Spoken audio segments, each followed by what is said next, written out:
आप सभी को मेरा प्रणाम, राम राम। बारिश का मौसम चालू हो चुका है, वर्षा प्रारंभ हो गई है। आप मेरे पीछे देख रहे हैं, पानी टपकता हुआ दिख रहा होगा। तो आज हम इसी विषय पर बात करते हैं कि बारिश के मौसम में किस प्रकार का खान पान होना चाहिए और किन बातों का ध्यान रखना चाहिए।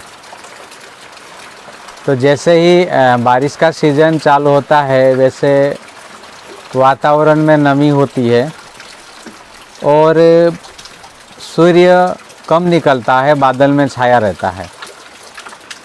सूर्य का प्रकाश कम होने के कारण हमारी जठराग्नि कमज़ोर रहती है।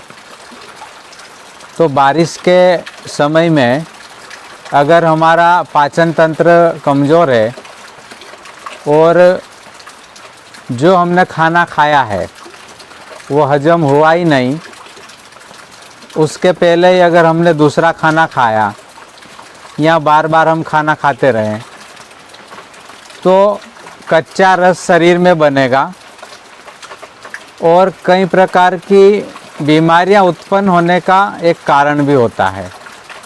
आप सभी जानते हैं कि जब खाना ठीक से पचता नहीं है और फिर भी अगर हम खाते रहें तो फिर क्या क्या दिक्कतें हो सकती है।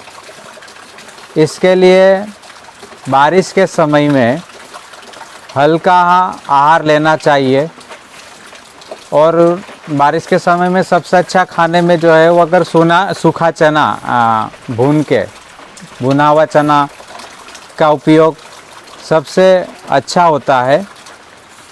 और देर से पचने वाली चीज़ें, मसालेदार और तेज मिर्च ऐसी चीज़ों को नहीं लेना चाहिए। सुपाच्य, कम समय में पच जाए ऐसा आहार करना चाहिए। और इस समय में श्रावण मास या जो समय होता है बारिश में, उपवास की ज़्यादा महिमा है। हमारे ऋषि मुनि बड़े, देखा जाए तो वैज्ञानिक थे। किस सीजन में उपवास ज़्यादा करना चाहिए, ये सारी चीज़ें उन्होंने विस्तृत में बताई है। तो वर्षा काल में हफ्ते में 1-2 दिन उपवास करना चाहिए। रोग प्रतिरोधक क्षमता बढ़ती है, लेकिन आजकल के लोग उपवास में कई प्रकार की गड़बड़ियां करते हैं, जिसके कारण उपवास का बराबर फल भी नहीं मिल पाता है। अब जैसे उपवास कई लोग रखते हैं, वो राजगिरे के आटे की पूड़ियाँ तलेंगे, खूब मूंगफली के दानों को तलेंगे और फिर पेट भर के दबा दबा के खाएंगे। तो ऐसा जो खाना है ना, उपवास में भी जो चीज़ ऐसी दबा दबा के ठूस ठूस के खाते हैं, ये सही नहीं है। उपवास का फल मिलेगा नहीं और उल्टा पचने में देरी से पचेगा तो हमारे हेल्थ को ख़राब करेगा।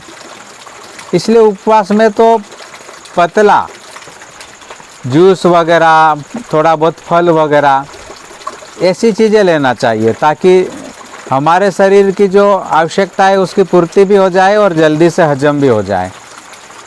उपवास का मतलब होता है हमारी ऊर्जा ऊपर की तरफ जाए, उपवास के माध्यम से हमारी ऊर्जा को रूपांतरण की तरफ लेके जाए, इसलिए उपवास ऐसा बोला जाता है। दूसरा, बारिश के सीज़न में सरसों के तेल की मालिश अच्छी रहती है। अगर हम मालिश करेंगे तो कई प्रकार के जो कुपित दोष होते हैं, जैसे जिन लोगों को कफ प्रकृति है तो थोड़ा वातावरण में नमी और ठंडा होते ही उनका गला जाम होने लग जाता है, सर दर्द होने लग जाता है, कफ बनने लग जाता है, खांसी होने लग जाती है। ऐसे लोगों को गुनगुना पानी है उबला हुआ पानी, इस प्रकार की चीज़ें उपयोग करें।